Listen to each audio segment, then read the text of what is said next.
To begin revisiting like this when I run, you won't let go till so I'll keep on trying. Oh, you can dance to the real thing.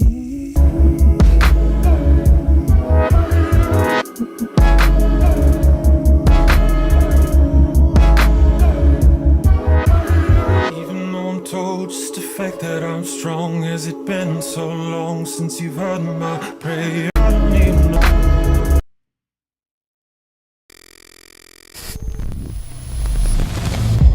Mystery, right? We always want to know what's on the other side of that wall. It's fucking scary, I'm not gonna lie. Started at the beginning, our interaction with them to some sort of a higher dimensional place. Are we alone, and what happens when we die? And now for something completely muonic. Yo, yo, yo. Okay, this is episode 27. The third live episode, and I'm thinking we're getting into a good flow. I think that we're starting to spread our wings. We're starting to only some of that live stream. So basically, that is what we're going to be doing today. We've got some live behind the scenes. We've got some sound design talk. We've got some color grading talk. We've got all different sorts of things in the works today. But we had a really good birdathon this morning as well. So these shows are generally supposed to be at about an hour long. But we've been going over about 5-10 minutes just because we're slamming as much stuff into our hour as we can. And I feel like the best look like, again, I'm gonna try my best with some of the screen sharing and stuff, but we've got multiple programs up here to talk about the things that we do behind the scenes and how this all really works. So if you're interested in animation, if you're interested in movies, movie making, all of that good stuff, this is a great episode for you. You're sharing all different sorts of stuff from Space from the Deep. So find it.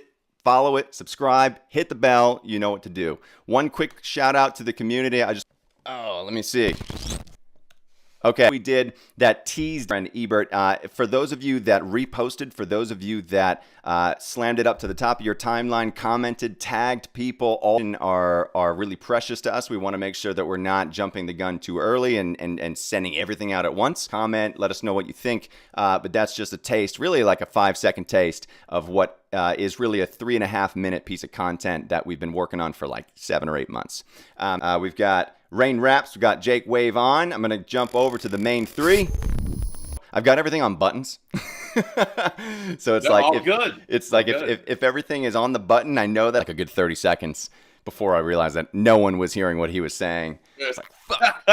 That intro was so good too. Like we heard it. We heard the intro. But again, you do what you can. I think that a lot of it is new, but I'm loving bringing people on and starting to just jam about like everything that we have going on, project updates, but then also really diving deep into the stuff that we like to talk about, like movies, the birdathon subjects, which have been like on fire. And just, it seems like there's like a lot of hype and a lot of enthusiasm around doing shows like this because people are seeing us, they're seeing what we're doing, they're seeing what we're working on, and that sort of Rain. I know you had a couple of things you mentioned. You were talking about a couple movies you wanted to discuss. I think like open conversation, and then we'll flow into some of the behind the scenes stuff. But I'm curious what movies you wanted to talk about because they've been movies I haven't seen. So what are we looking at here? Okay. You want me to go? I just want to make sure, like Jake. You want me to go with the Jake stuff?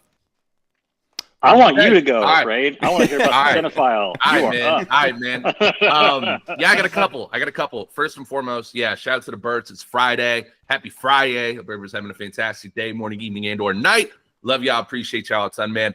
Got to start off with giving huge, but I watched absolutely anything all at once. Is that what it is? Oh yeah. Yep. Everything everywhere all at once. Everything everywhere all at once. Absolutely hilarious. Still to this day, I was telling Bert about it, like this scene that just like, okay, for those that don't know about the movie, just to give a little bit of context, right? Aliens are spectating Earth, trying to see if the civilization is worthy of joining the intergalactic. Absolutely anything, whatever they want, however they want. And so it's a fun movie because, like, he does everything that you would imagine someone would do. at once, right? So yeah, everybody's thought about it, you know, in some way, shape, or form. But yeah, basically he does something, or yeah, I'll do it now to him. You know, he's kind of an awkward guy, but like real lovable guy.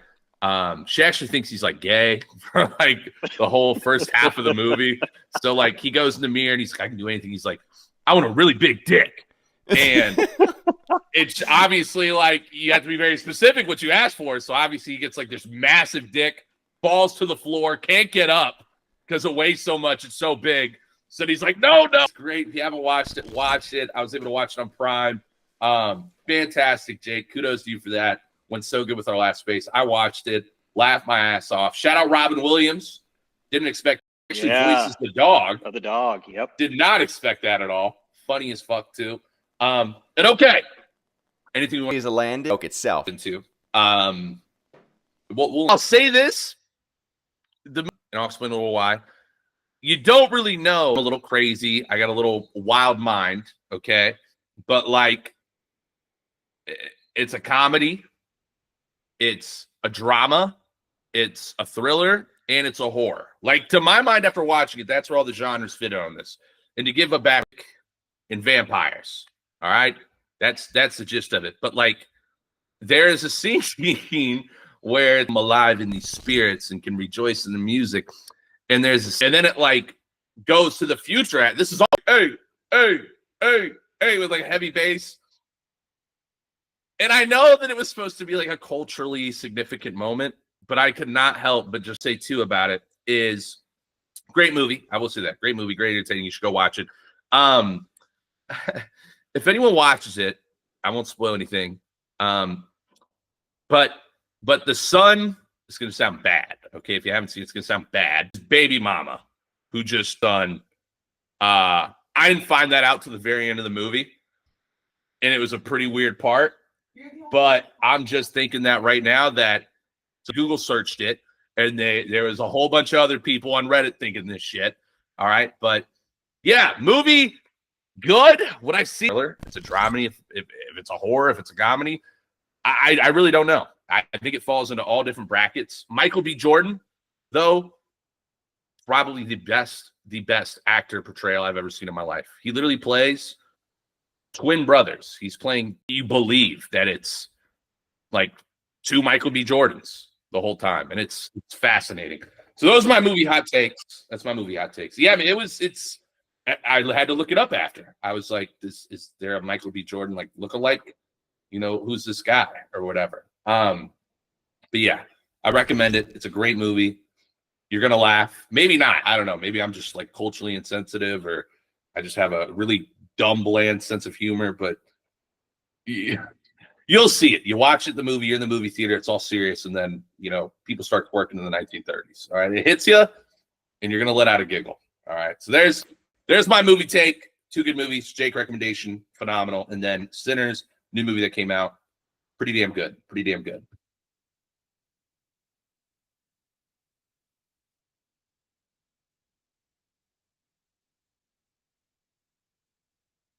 Oh,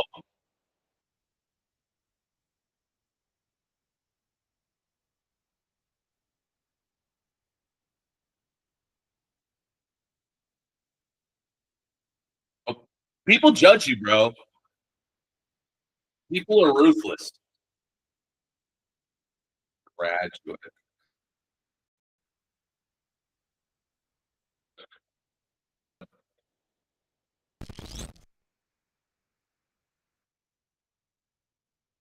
Unbelievable.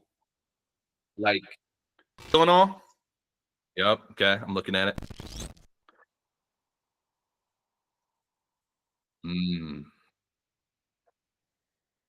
God, fuck me, bro. I love the movie Into the Spider, and I got no fucking idea what was going on. But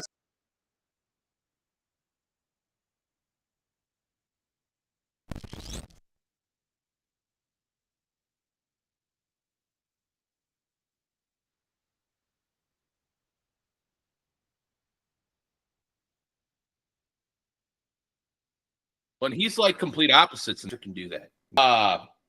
Who is it? Eddie Murphy, Nutty Professor. What does he play? Like fucking 9 people? It's Yes. like 9 people. Yeah. He did that. Gives you a whole new perspective of like the talent, Yeah. right? Amazing. Yeah. Okay. So someone just told me in our team chat. Of course.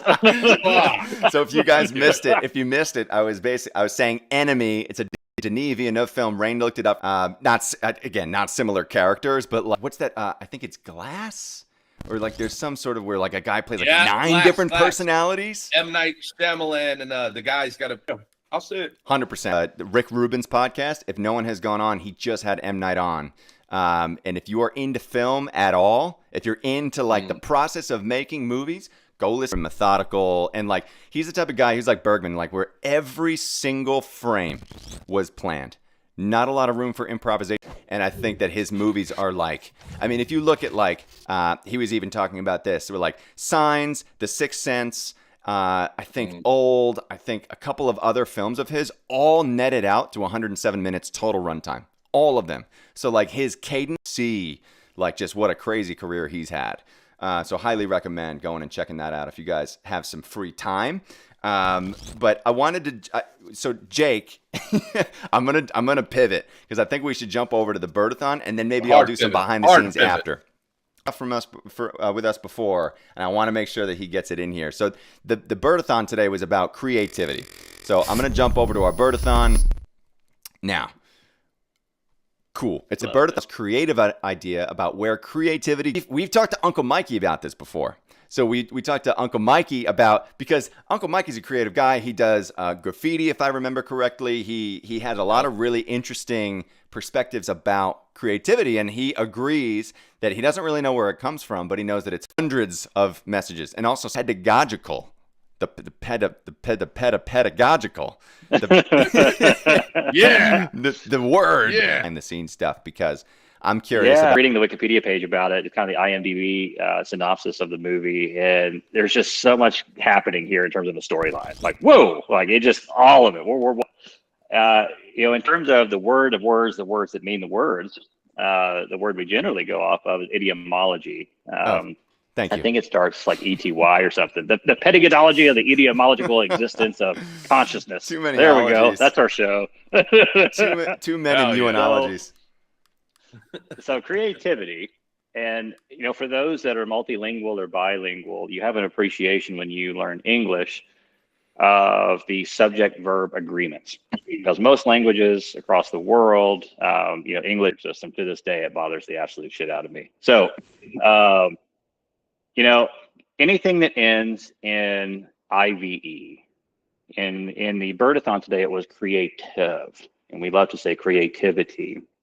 We turn a noun or a verb into an adjective. Immediately, we turn it into an adjective. But this word in particular, from creation, it's a force, it's also a place, similar to space-time. It's movement and its existence. One of the very few to share both a noun and a verb. And the aura do, and it's the exact same word in ancient Vedic Sanskrit of hand, the life force of movement. Where do we think of the whole hodgepodge of stuff? And car, sense of creative for Sanskrit, right? Which is generally anywhere between 10 and 25 or so thousand years ago. So, right, this is a long time back, but that of which we see, which is commonly referred to as the universe experiencing itself. So forgive me on that. That's probably the note I have to make my exit on and go stage right. Keeping it in the film. I'm on Looney Tunes. Someone's going to get the cane and just yank my neck away. Love you. Thanks, Jake. Much love, brother. I think that's like go ahead. The end of Inception. It's like the end of Inception. It just did. Yeah. I know. The thoughts are going everywhere. He also quoted. He basically indirectly just quoted one of my favorite quotes of all time, which is it's an Alan Watts quote. I made a whole short film about this called Looking Glass, and basically the entire short. It was an art film. It was basically about a guy who was basically, he found this tape, and the tape is basically visuals of him being abducted. It's like very like, you with creativity, and I think a lot of the stuff that came up in our chat today was, is it us or is it something else? Is it something that's coming from somewhere? An idea and animation, but I've never really even put thought towards like, I have to do this. And that could be different for a lot of people, but I think creative people who are really open to receiving ideas tend to get ideas that like surprise them in certain ways too. And when that happens, you're like, there's something else to it. There's something else to it. The fact that like it's tied to, Jake was saying the word kairos, and the word kairos is like a thing. Like there's a lot of intrigue that I think comes with where creative shit comes from, like where these ideas actually do come from in his films. And I think that these visions, like these, we call them downloads. There's a part of me that thinks that they don't necessarily at here. I think everyone has creative, or I can't really do this, or I can't think of that, or how'd you come up with that? Da da da da. And your response is always like, if someone asks you came up with something, you're like, I mean, I don't know, I just thought of it. It just came to me. It just happened. It just downloaded. And I'll bring it kind of in the perspective of film. If you locations, etc., relatability, right? How can a film, an idea, something creative, how does it subliminally relate to you, right? So like, I always come back to it, and I sound like a Christopher Nolan fanboy at this point, but again, like seeing Inception for the first time, like that movie was so successful, in my opinion, because like it's subliminally relatable. Like, okay, wait, there is like astral projection and being filmed so damn successful. And so like the relevancy to creativity, in my opinion, is I don't want to go to Uncle Mikey too much in this, because it's me and him have gotten a crazy debate about this stuff, man. But like I do be in thoughts have been they're just there. They're in the world. I don't, God or whatever being or whatever, the creator, the creators established standard thoughts, right? Standard pillars of thinking in the creative process, which obviously leads to creation and what it is. And all creation and thoughts pillars of ideology. And perfect, great example, right? Is that possible? I mean, I guess 0.0001% chance it could be possible, right?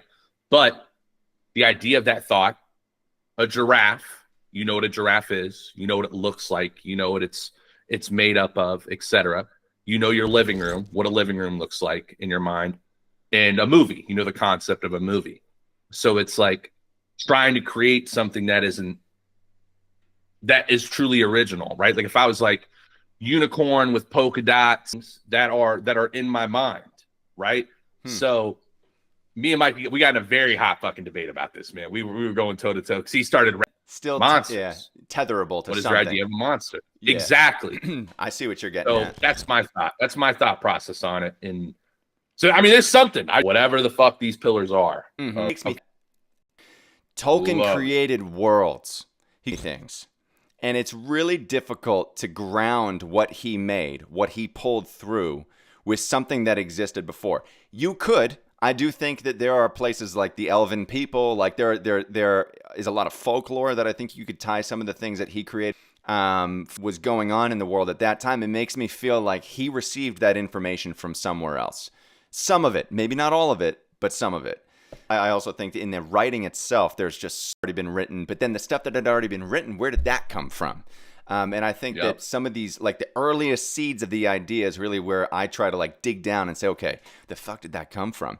Is it something that existed and it's just a form of existence that's available in something that's basically built for us and only us, that's then delivered to us in a way that when we're open to receiving it, we will.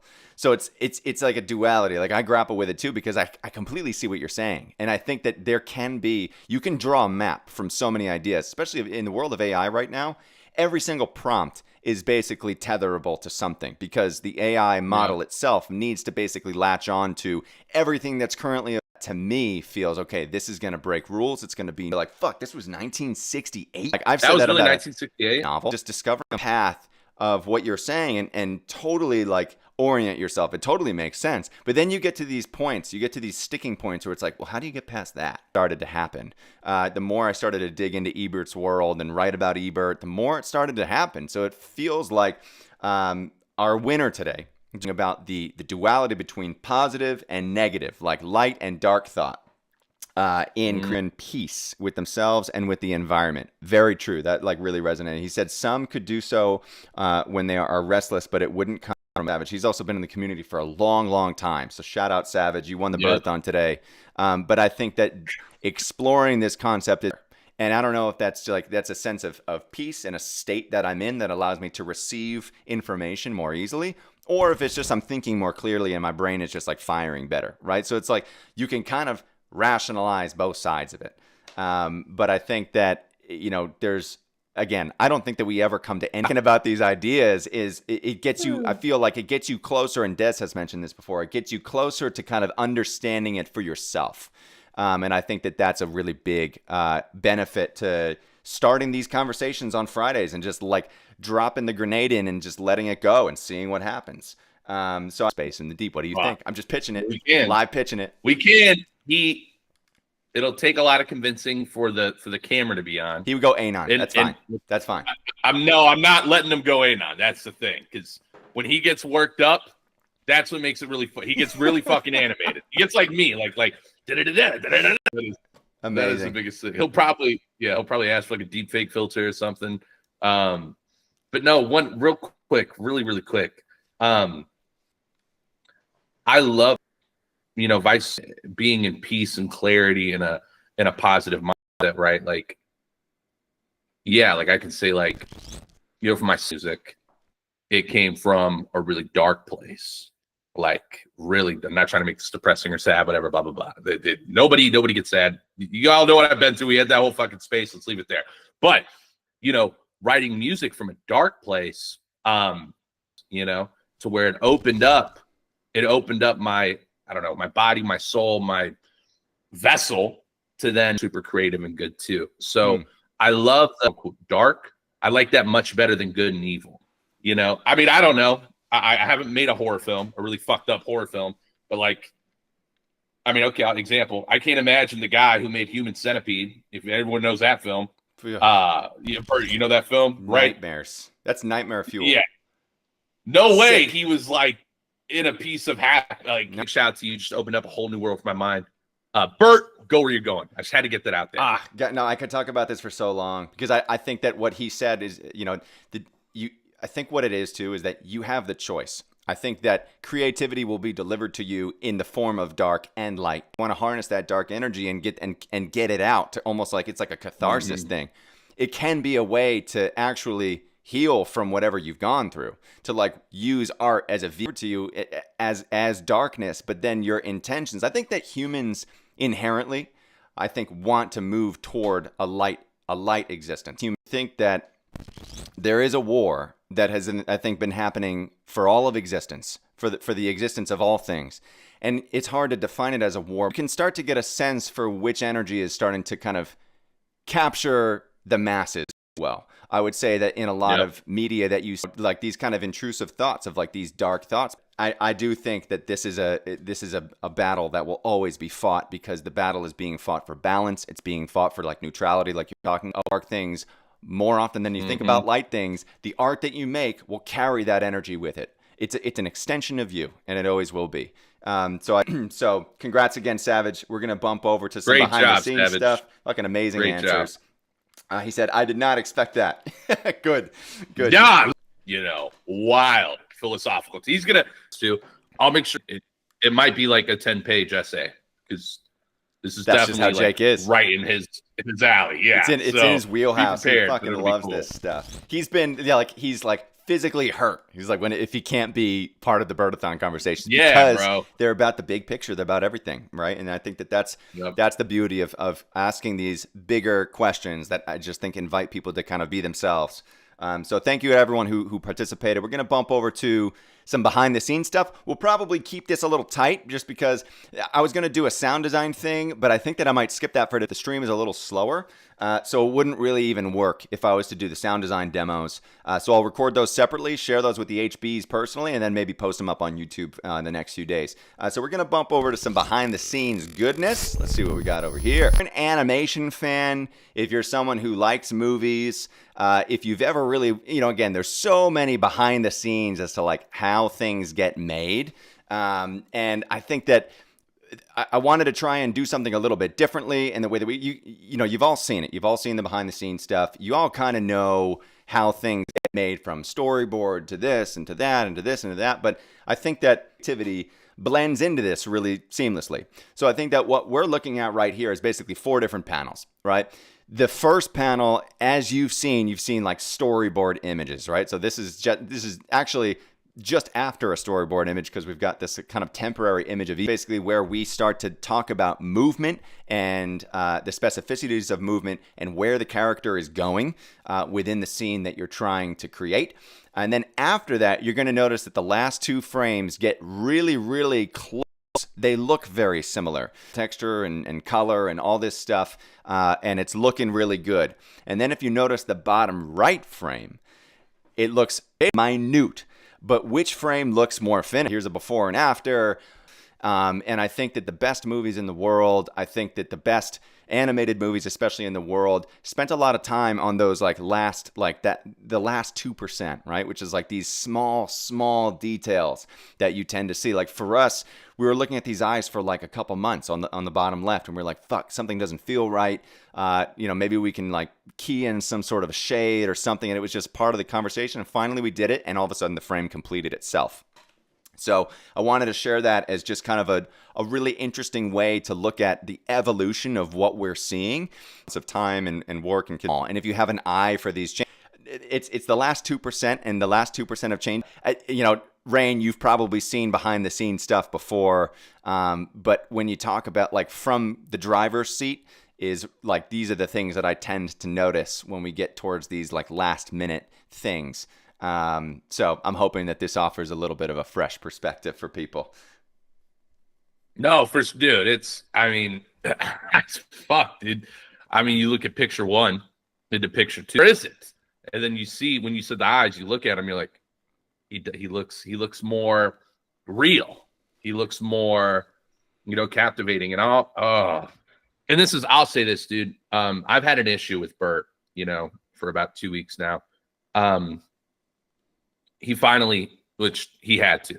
I had to. It's good. I know what you're going to say. Business. I've made it very clear, in our business agreement. I'm like, do not fucking show me anything. Do not tease me anything. And he did it. It was well worth it. Blew my fucking mind. But now, and he can attest to this, I'm on his ass. Why? Oh, fuck, you don't have it. Okay. I gotta send it I don't to you. Okay. I literally let me see. Let's see what our conversation was. You don't. It was, how long is it? Can I have it? I got it. You didn't give it yet. I go, let me fucking see it. Nothing. You go, okay, hop in a call. I wanted to hop in a call so I could fucking see it. He goes, when does that work? And then both our schedules got really... Oh, man. I feel like I became the manana guy just because there's all of these little fucking things that we wanted to just fine tune. It's a proof of concept, right? So, like, we're just trying to prove that this can work. And, proof of concepts usually can be used to fund, and funding can be used to make a pilot, and a pilot can be used to make a series. And usually, like, that is it's like a pipeline of getting something to work that exists and has always existed, but has changed over time, but is something that I think we're going to need to do. And I'll talk a little bit more on that right after this, but you're getting it today. I fucking promise. Hold me to this. You know what? Hold me to it. I'll give you a present then. Good. This is business rain coming up. Also, just so everyone knows, like, I'm actually very grateful. I've been watching the TG very closely to see like anyone comment like, why the fuck doesn't Rain have a shirt on? I meant to say something about this in the beginning. I was telling Bert before. Yeah, I don't have a shirt on today because I told Bert about this, So I was like, today we'll do a special. I'm not going to wear a fucking shirt. And no one said anything. It's much appreciated. I was like, to be honest, that could be even better because it feels normal, which I love. They're like, oh, this is just Rain. He's chugging up. One more funny thing real quick. I don't want to go over time too. I need to look this up because, health is wealth. I need to see when this movie came out or if it is coming out because I've been kind of tripping about it. Okay, it hasn't come out yet. I was a little shocked. All right, so I have a Jurassic World, and I saw this today when I was drinking it. I was like, when the fuck did a Jurassic Park movie come out last? Like, how old is this fucking there were two Jurassic Worlds? Yeah, there were two. Well, apparently, though, yep, they're making a third one called Rebirth, and I didn't know, so I that helped me. But I thought this was like a 3-year-old fucking Dr. Pepper, bro, and probably 4 or 5 years old for production. I was really worried about that. Okay, yeah, my present to you. Fuck, I got off track. You know how I get sometimes. Business acumen. Okay. You're an investor. Okay, you got millions of dollars. There's 2 things you care about. Well, I'll say the good investors. Most investors, what they care about, especially Web3, what's the market cap? What's the market cap? What's the volume? What's the hell good? All right, you're feeling pretty good from an investor. Then other really good investors they do is they all care about the money first, but then the really good ones, they also care about what they're investing into. That's what makes a good investor a great investor. Bert, you have and a beautiful proof of concept that is going to shit there. No doubt in my mind. Like this proof of concept, how good this is, the status of the chart and the health and the growth. And you guys know I don't like talking about charts, especially with founders, because like that's my number one rule when working with them is like, don't you look at that fucking chart. Don't you fucking do it. You just keep building. But for this conversation, it is from investor background and everything. I mean, it is the biggest green flag, green light ever. Assumes getting any massive investment, getting any money coming in. I have a very large network, specifically of this is my surprise too. I have investors who basically hit me up like 3 days ago. They're like, "Hey, Rain, we have looking into, let's have a chat, in about a week, see where it goes from there." So, long story short, yeah, I don't fucking know. Merry Christmas, happy birthday. I don't fucking know. It's gonna be a really interesting couple months. Anaroth has talked about this before. He's talked about the tug of war of time that you are constantly kind of fighting against, but when you if you are real, and I system, but in a way it kind of is, right? The foreseeable future and for all of time, benefit in a character that they're like it just it's not that like the idea, and there's no has been really clear from the beginning as much of that through as he can. And I think that as we grow, as we get to this point, yeah, it's been a fucking grind. Like, this, it's been a grind. Watching your chart go down, where we have a product, we have a proof of concept, we have a community, we have all of these things that are ready to be packaged into this nice package to say, this is the platter and here's everything on it and you're welcome. And I think that that's what you're getting at, Rain. And I think that it's a perfect, really what feels like a finished proof of concept film. I just watched the entire film without thinking that I needed to change something. Whoa, and if I really look hard enough, I know that I can find something to change, because no friend ready to be, watched and screened at film festivals and, and hopefully, what we know, this is what needs to happen. It's the work that needed to go in to make this thing fucking real. So we're here. And I think that it's a beautiful place to be, because there's so much work that has now been put behind us that we can now get into these different mindsets of selling what our product is and benefiting the people who have invested in us, and leave out on. So I there's a part of me that's like a little conflicted. What do you think? I should just run through these quick? Up to you. Whatever you're feeling, man. Whatever you're feeling. That's do one. We're gonna leave it off on a frame that I think is probably one of our favorite frames. Color grading was the other thing we were gonna talk about. Animate and things. So when we do color grading, when I do color grading specifically, especially on animated content, I want it to look like it was shot on film, 35 millimeter film to be exact. So what we do is we have a lot of software that we can use to actually emulate what the look of something that's shot on 35 mil. We're looking at this frame of Eber and it looks real. So obviously, Rain, you're not seeing it, but you will in about 15 seconds. But basically, I'm waiting. On edge of my fucking seat. We got to figure out the fucking delay. But basically, it's okay. It starts to look real, and I think that there's this thing that film emulation does, where it starts that it just makes it look like it was actually shot, like there was actually a person there shooting it on a camera. So what we're doing with all of the animated stuff that we make, all of the full film doing that, like using this kind of like live action software to emulate a film look on an animated frame that is like, so like you just don't want to touch it.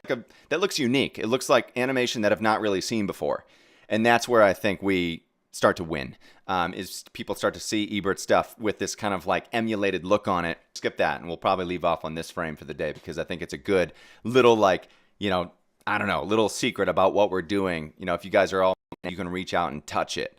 I think that, you know, it will set your images apart from everything else that's being made right now. Make it dirty. And I think that's, you know, a lot of the stuff that I've worked on, I just try to dirty it up. And animation is no exclusion to that rule. And that's why I think, again, we will be unique, and we will continue to be unique by doing, you know, cool shit like this. So, you know, it's like it's background, but it's very similar in creating anything. When you're able to create something that's better than what the main corporate entities are making at a fraction of the budget, that's when you know you're going to make it. That's when you know you're a force to be reckoned with, that you will not go away. It will not go away. People are going to love it. People are going to fly week. And for animated film, like, this is not biased. This is honest, because I've seen the teasers and stuff too. Like, I've seen what this looks like, you know, in the actual, it really does, like, seriously. And you know, Eric, you have, Bert, you know, I'm very transparent. Like, if this was shit, I would be like, you would tell me. Look, yeah, I'd be like, you would tell fuck me. No, we gotta change this shit up. But no, like, it shits on, it sets the fucking standard for animation. The fact that it's done by an independent entity, I love it. It gets me fired up. I'm a big underdog guy. Me too. And me too. God, it's good, man. It feels good. It's like you see the landscape of everything out there, and you're like, yeah, no, like this. And you know, delegating responsibilities to the thing that you want to make, the image that you have in your head. If you have you can have too much kitchen. You can have too much supposed to be seeing, and if I'm not seeing it, I'm not happy. And I think that as a director, it's not that you're not happy, but you have the, if it does, it's going to be watered down, and it's not going to look unique, and it's not going to look new, and it's not going to feel like those moments when you see something, you're like, damn, that feels so different. And I think that the reason we can and the reason we will is that me personally, I've ignored a lot of the noise, too much like market research on stuff that's coming out right now, Rain, because I've been so tied into this, like what I'm looking for. We're going to end on the frame that I want to see. And it's just one of those things that when it comes to making stuff, there's an integrity to what that creative vision was when you first received it. And I think the less noise you invite into your, queued up here, but I'll leak out to a few. Obviously, Ebert is Muon's IP. Like, basically, it's under the Muon Productions umbrella. That's like, it's a creative agency behind all this stuff in this industry that I think needs to be set. And when you want to move mountains like that, it better look good. You know, and like that's like it better look good. And it has been really considered. You know, is a word that I use in a lot of the work that I do, is everything needs to feel considered. Doesn't mean that it's good or bad, and that's a subjective thing, but it needs to feel considered. So this piece is going to either find film festivals, it's going to find investors, it's going to find all different sorts of VC firms, and it will be used for the basically jacking in some gasoline to the fire to really amplify our growth. The fact is, nothing short of a minor miracle. And I think that so much of that was on belief and Victor. Exciting. So the HBs are going to be receiving the POC film link today. You can all view it. Obviously don't share it. But it's, to build, having these conversations and doing birdathons makes us the ECU. It's that are community driven and, to actually share our message and our view on the next episode of Space from the Deep, episode 28, baby. We're flying. We're flying. Peace out, everybody. Thank you so much. We'll see you next week.